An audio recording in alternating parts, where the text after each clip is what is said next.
Bonjour à tous, aujourd'hui on se retrouve pour une vidéo vlog. Oui je sais, c'est ultra bizarre que je ne vous prenne pas sur mon lit, dans ma chambre, etc. Et surtout que je tienne pas la caméra à bout de bras, mais sincèrement j'avais la flemme donc j'ai sorti le trépied pour lancer ce vlog. Aujourd'hui je vous retrouve donc pour vous annoncer que je vais faire un vlog sur ma relecture de La Passe Miroir. Voilà, ça fait un moment que je me disais que je voulais faire un vlog lecture, pas forcément sur un week-end d'amis ou quoi, et je me suis dit que faire la relecture de La Passe Miroir en vlog, ça pourrait être ultra intéressant. Je l'annonce tout de suite, ces vidéos vont spoiler. Parce que en fait, ce que j'aimerais bien faire, c'est partager en fait mes... comment dire, mes théories sur l'identité de Dieu. Parce que voilà, c'est un peu le noyau de l'histoire et j'aimerais bien partager mes théories dans ces vlogs. Donc à la limite, si vraiment je vois que ces moments spoil sont très gênants, je mettrai un petit panneau ou quelque chose comme ça pour vous indiquer qu'il y a un moment spoil. Si jamais vous êtes en train de lire en plus la saga, puisque je sais qu'il y a pas mal de personnes qui sont en train de lire la saga pour la première fois, donc j'ai pas forcément envie de vous spoiler. Donc j'essaierai de faire en sorte que vous soyez pas spoilés si vous n'avez pas envie d'être spoilé, et puis si vous avez envie d'être spoilé, voilà, comme ça mes vidéos vlogs vous serviront à quelque chose. J'ai commencé hier la relecture des Fiancés de l'hiver. Je suis à la page 107 sur 510, je crois, 520, quelque chose comme ça. Nous sommes le lundi 4 novembre et je n'ai pas commencé le vlog hier parce qu'en fait j'avais très envie de commencer la lecture, et puis il y avait mon chéri qui était là, donc j'avais pas forcément envie de sortir le trépied, machin, de lui demander de faire moins de bruit, enfin voilà, c'était un dimanche vraiment chill, donc j'ai sorti La Passe Miroir, j'ai commencé à le bouquiner, et je suis rassurée puisque j'avais peur en me disant que j'allais relire La Passe Miroir, j'avais peur en fait que la magie n'opère plus, et en fait elle opère toujours, et ça me rassure de ouf, parce que là j'ai qu'une seule envie, c'est de me prendre un mois de congé pour me bouffer la trilogie que j'ai actuellement, et d'enchaîner ensuite sur le tome 4. Le tome 4 qui doit sortir d'ici une vingtaine de jours, donc je me suis dit que j'aimerais bien lire un tome par semaine. Donc là j'ai découpé le tome 1 pour lire 83 pages a priori sur 6 jours, puisque je sais que mercredi je ne pourrais pas lire, donc pour essayer de compenser un petit peu. Mais voilà, je suis ultra contente, je suis ultra ravie, j'ai trop hâte de lire le tome 4. Me relire les 3 tomes, ça permettra de vraiment me remettre les idées claires, puisque c'est vrai qu'il y a eu quelques mois entre ma lecture du tome 2 et du tome 3, et il y a pas mal de choses que j'avais déjà oubliées. Donc me faire les 3 premiers tomes et ensuite le 4ème dans la foulée, ça me permettra vraiment de savourer ce tome 4 comme je le devrais. C'est vrai que ça fait un moment que je n'ai pas lu d'affilée une série comme ça, mais pour La Passe Miroir je suis prête à faire un effort. Donc je vais profiter du fait que mon chéri soit parti en course. Je pense quand même qu'il va rentrer dans pas très longtemps, mais je vais lire quelques pages, et j'essaierai de bouquiner un peu ce soir, même si du coup il faut quand même... Cette semaine va quand même être assez chargée, dans le sens où, comme je vous le disais, mercredi je ne pourrai pas lire, et il y a certains mercredis où je ne pourrai pas lire de toute façon. Il y a aussi des MOOC que j'aimerais rattraper, donc des cours en ligne sur... il y en a un sur le droit d'auteur, et il y en a un pour renforcer ses bases orthographiques, donc j'aimerais bien me remettre à jour là-dessus. Et je dois préparer un colis aussi qui doit partir cette semaine pour une vidéo qui viendra un peu plus tard. Voilà, cette semaine va quand même être assez chargée. Je vais essayer de caler des moments de lecture de La Passe Miroir dedans. Voilà, ça va être une semaine assez chargée, mais ça va quand même le faire, hein. Donc je vous reprends je ne sais pas quand. De toute façon ça va être dans quelques secondes pour vous, et je vous dirai où j'en suis arrivée dans La Passe Miroir, et si il y a quelques petites choses qui m'ont interpellée pendant ma lecture. Alors je viens d'arriver à un passage, et en fait j'avais très envie de vous le lire parce que c'est le passage lors de ma première lecture, donc la première fois que j'ai lu, là c'est la deuxième fois que je lis le tome 1, lors de ma première lecture, ça a été le moment où je me suis dit ok, ce livre va être un coup de cœur. Donc c'est pas un moment qui spoil ou quoi, enfin de toute façon vous vous doutez bien que avec le résumé du tome 1, avec Ophélie qui devient la fiancée d'un monsieur, c'est assez évident qu'elle va de toute façon partir de chez elle et qu'elle va arriver à la Citaciel. Donc là j'aimerais vous lire un passage, c'est le passage où Ophélie va atteindre la Citaciel, donc avec des traîneaux et des chiens énormes. Et en fait c'est le moment où ils sont dans le traîneau et où elle voit la Citaciel pour la première fois. Tout à coup, les ombres grouillantes des bois volèrent en éclats et une nuit vaste, cristalline, éblouissante, déroula son manteau étoilé à perte de vue. Les yeux d'Ophélie se dilatèrent derrière ses lunettes. Elle se redressa dans le traîneau, et tandis que le souffle glacé de la bise s'engouffrait dans ses cheveux, la vision lui claqua au visage. Suspendue au milieu de la nuit, ses tours noyées de la Voie lactée, une formidable citadelle flottait au-dessus de la forêt sans qu'aucune attache la reliât au reste du monde. C'était un spectacle complètement fou. Une énorme ruche reniée par la terre, un entrelac tortueux de donjons, de ponts, de créneaux, d'escaliers, d'arcs-boutants et de cheminées. Jalousement gardée par un anneau gelé de douve, dont les longues coulées s'étaient figées dans le vide, la cité enneigée s'élançait au-dessus et en dessous de cette ligne. Constellée de fenêtres et de réverbères, elle réfléchissait ses 1001 lumières dans le miroir d'un lac. Sa plus haute tour, elle, harponnait le croissant de la lune. Inaccessible, estima Ophélie, exaltée par la vision. C'était donc cette ville flottante qu'Augustus avait dessinée dans son carnet. En tête de traîneau, Thorn bascula un regard par-dessus son épaule. À travers les mèches claires qui lui fouettaient le visage, son œil était plus vif que de coutume. « Tenez-vous !» Perplexe, Ophélie s'agrippa à ce qui lui tomba sous la main. Un appel d'air, puissant comme un torrent, lui coupa le souffle, tandis que les énormes chiens et le traîneau accrochaient ce courant et s'arrachaient de la neige. Le cri hystérique de sa marraine s'étira vers les étoiles. Ophélie, elle, était incapable d'émettre le moindre son. Elle sentit son cœur battre à tout rompre. Plus il s'élevait dans le ciel, plus il gagnait en vitesse, et plus son estomac pesait au fond de son ventre. Ils dessinèrent une ample boucle qui lui parut aussi interminable que les hurlements de la tente. Dans une gerbe d'étincelles, les patins se posèrent sans douceur sur la glace des douves. Ophélie sursauta brutalement sur le plancher du traîneau. Elle faillit passer par-dessus bord. Enfin, les chiens réfrénèrent leur course, et l'étalage s'immobilisa devant une herse colossale. La Citaciel, annonça laconiquement Thorn en descendant. Il n'eut pas un regard en arrière pour vérifier que sa fiancée était toujours bien là. Rien que de relire ce passage, ça a été vraiment... Je me suis totalement identifiée à Ophélie à ce moment-là et je me suis imaginée dans ce traîneau et découvrir la Citaciel pour la première fois et j'ai été éblouie par ce passage, voilà. Donc je vais me remettre à la lecture, je voulais simplement vous partager ça, voilà. Et bonjour. Donc on se retrouve, on est dimanche, 10 novembre, et il est 17h30, voilà. Je ne vous ai pas repris plus tôt, tout simplement parce que depuis la dernière fois que je vous ai pris, c'est-à-dire lundi, je crois que la dernière séquence, ça datait de lundi, j'ai un peu lu le mardi, mais genre un peu, c'était peut-être 50 pages ou quelque chose comme ça. Et en gros, je n'ai pas lu de toute la semaine. Voilà. En fait, j'ai eu une semaine assez chargée. Du coup, le soir, quand je rentrais chez moi, j'avais qu'une seule envie, c'était d'éteindre mon cerveau et d'aller me coucher. Voilà.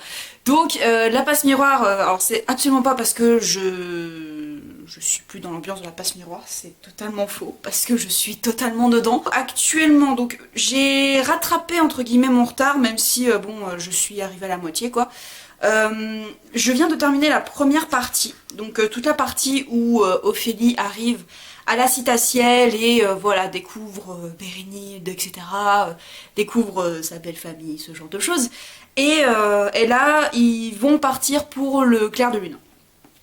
Et je prends énormément de plaisir à redécouvrir des scènes que j'avais totalement oubliées. Genre par exemple, pour moi, Thorn, dans le premier tome, c'était un peu le fantôme de ce tome 1.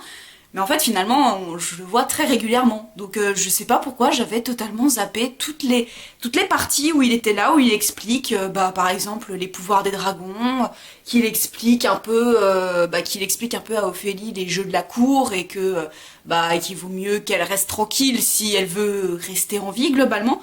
Et je sais pas pourquoi j'avais totalement oublié tout ça. Je sais qu'à un moment donné, elle va aller le rejoindre dans son bureau, et encore, je suis même pas sûre si c'est dans le tome 1 ou dans le tome 2, mais je crois que c'est dans le tome 1, parce que... Enfin, en tout cas, il y a des choses qui se passent qui font que elle va potentiellement y aller, donc voilà, j'avais totalement oublié ce genre de choses. Et j'avais aussi totalement oublié la sœur de Thorn. J'avais totalement oublié son existence à elle, hein. C'était... wow. Totalement oublié celle-là.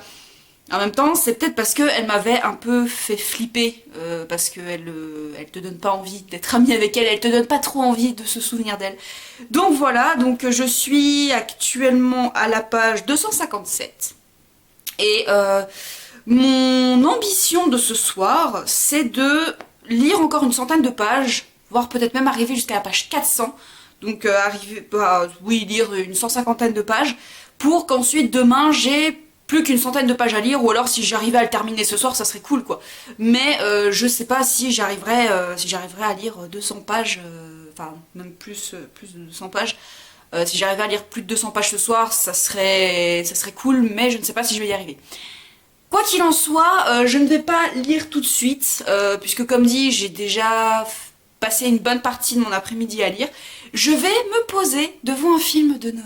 Et puis bah je continuerai ma lecture de La Passe Miroir, et puis on va terminer le dimanche comme ça, hein, voilà. Et en plus, ce qui est trop bien, c'est que demain, c'est férié, c'est le 11 novembre, donc j'ai 2 jours de suite, j'ai un week-end, ça fait longtemps que je n'ai pas eu de week-end, donc je suis très contente. Donc je vais aussi en profiter. Bon, un peu moins demain puisqu'il faut que je fasse des trucs aussi. Il faudra que je fasse des trucs demain, donc je lirai pas forcément beaucoup, mais c'est pour ça que j'aimerais bien beaucoup lire ce soir. Et puis voilà, je vous reprends plus tard, ou peut-être demain, je ne sais pas, on verra bien. Bonsoir, on se retrouve, on est le lundi 11 novembre, pardon.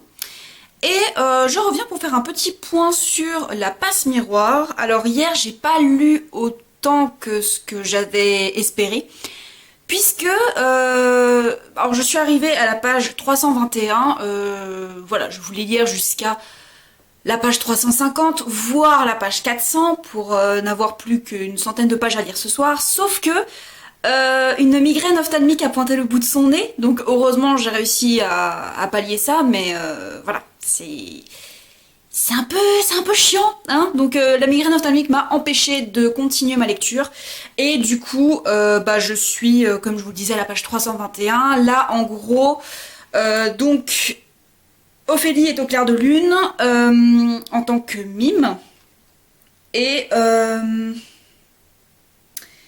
en fait, Ophélie vient de découvrir que c'était potentiellement pour son pouvoir de liseuse que Bérénilde et Thorn, et voilà, l'auraient potentiellement choisi elle, plutôt qu'une autre animiste pour épouser Thorn, et du coup voilà, donc c'est le truc, en fait, je vais pas dire ça comme ça, mais en gros, l'action va se lancer, il me semble que l'action va se lancer à partir de ce moment-là, puisque Ophélie va savoir dans quoi est-ce qu'elle joue en fait. Dans quel cours elle joue. Parce que là en gros elle savait juste que les mirages et les... je sais plus comment on appelle ça, la toile était assez trousse en gros, que Archibald voulait la mettre dans son lit pour la déshonorer, et que les mirages ils sont moyen chauds, moyen tièdes pour ce mariage, et encore pire les autres dragons. Donc là elle sait que c'est pour ses pouvoirs qu'elle est là, et pas que pour pondre des bébés. Donc voilà, donc je sais pas si je vais réussir à tout lire, j'aimerais bien, parce que j'aimerais vraiment finir le tome 1 ce soir. Là il est 18 h. Donc je vais m'affairer à ma lecture et espérer la finir. Je ne sais pas si je la finirai ce soir, mais je vous tiendrai de toute façon au courant. Mais j'aime toujours autant. Voilà, et il y a plein de petits trucs que je redécouvre. En fait, c'est un peu comme ma relecture avec Harry Potter. La magie est toujours là. Vu que je sais des choses qui vont se passer plus tard, je suis plus attentive au niveau des détails, et c'est hyper intéressant de...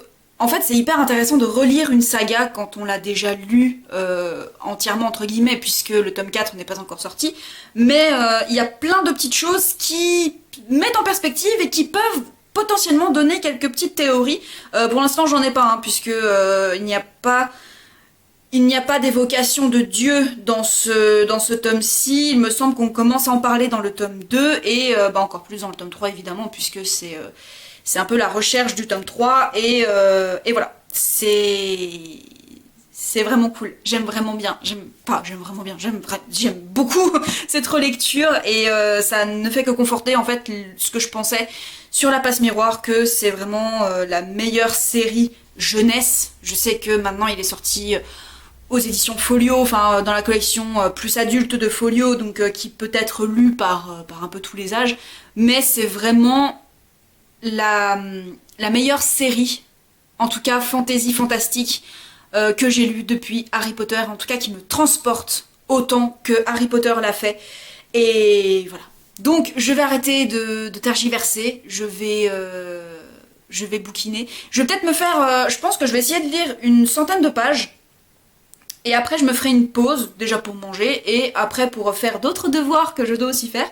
Et je lirai le reste un peu plus tard. Voilà, bon, on verra bien. Non mais regardez-moi cette patate.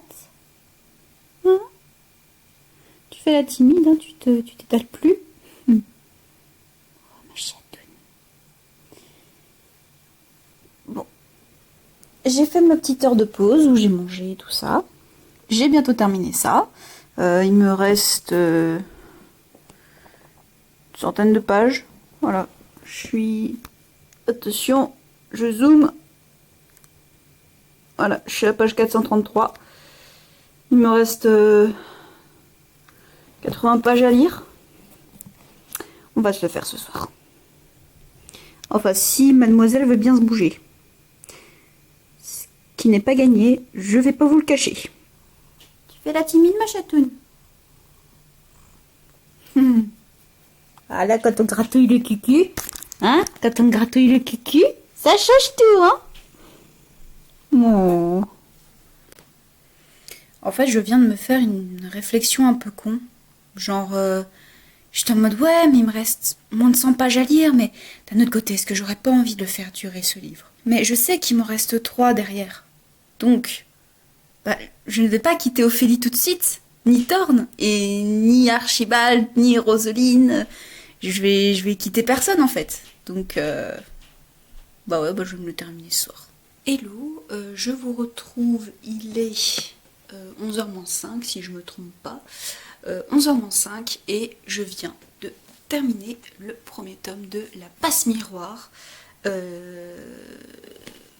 je suis super contente de l'avoir terminé et je vais pouvoir m'attaquer au tome 2 incessamment sous peu. Je pense pas que je lirai demain parce que là j'ai eu 2 journées où j'ai fait des grosses sessions de lecture, donc demain je pense que je vais pas forcément beaucoup lire, mais je suis trop contente. Je vais attaquer le tome qui m'a engendré une panne de lecture. Voilà, à la fin du tome 2 j'étais totalement désespérée que j'ai pas pu ouvrir un autre livre pendant 2 ou 3 semaines. Donc voilà, donc bon, là j'aurai le tome 3 directement, donc je pourrai tout de suite enchaîner avec le tome 3. Mais voilà, je suis hyper contente. Pour l'instant, comme dit précédemment, il n'y a pas beaucoup d'indications sur la suite de l'histoire, et en tout cas sur le livre de Farouk et ce genre de trucs. Donc j'ai pas forcément de théories qui me viennent, à part peut-être... Alors, théorie qui vient juste à l'instant, donc voilà, si vous n'avez pas envie, voilà, si ça se trouve je dis des bêtises, ou alors si ça se trouve j'ai spoilé, donc alerte spoiler au cas où. Je sais pas pourquoi, mais je me suis dit, est-ce que les esprits de famille ne vont pas disparaître dans le tome 4?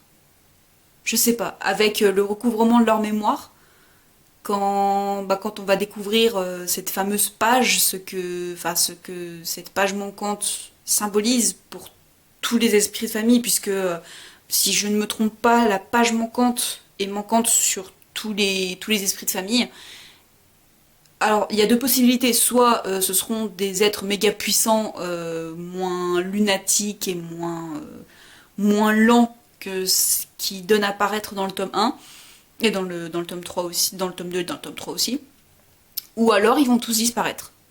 Pourquoi, je ne sais pas. Je ne sais pas, c'est totalement fibulatoire, hein. Autant, je préfère le dire, ça fait plus d'1 an et demi que j'ai pas lu La Passe Miroir. Enfin, le tome 3, je l'ai lu à sa sortie, donc c'était en mai ou avril 2017. Donc, ouais, c'était en mai ou avril 2017, donc ça fait un moment que je l'ai lu. Donc voilà, ça se trouve, c'est totalement... des affibulations de ma part, ou ce genre de trucs, mais je sais pas pourquoi, j'ai pensé à ça, je me suis dit, tiens, pourquoi ça se passerait pas? Mais on verra bien, hein, le tome 4 va sortir, là on est le 11 novembre, donc il va sortir dans 17 jours. Voilà, dans un peu plus de 2 semaines, donc j'ai trop hâte. Et je vais sagement ranger le tome 1 dans ma bibliothèque et sortir le tome 2. Et je vais clôturer ce premier vlog, voilà, puisque ça va être un vlog, un tome. Voilà, comme ça. Et je sais pas si je ferai un vlog sur le tome 4. Bon, ah, si, allez, on se fera un vlog sur le tome 4 aussi. Eh bien, ce sera tout pour moi. J'espère que cette vidéo vous aura plu. N'hésitez pas à me dire si vous participez vous aussi à la relecture ou à la lecture de La Passe Miroir dans l'optique qu'il y ait le tome 4 incessamment sous peu. N'hésitez pas à me dire si vous avez des théories. Voilà, vous pouvez pas me spoiler puisque j'ai lu les 3 tomes, même s'il y a beaucoup de choses que j'ai oubliées. Mais bon, avec ma relecture, voilà, je me souviendrai de tout. Je vous souhaite une très bonne journée et de très belles aventures au pays des pages.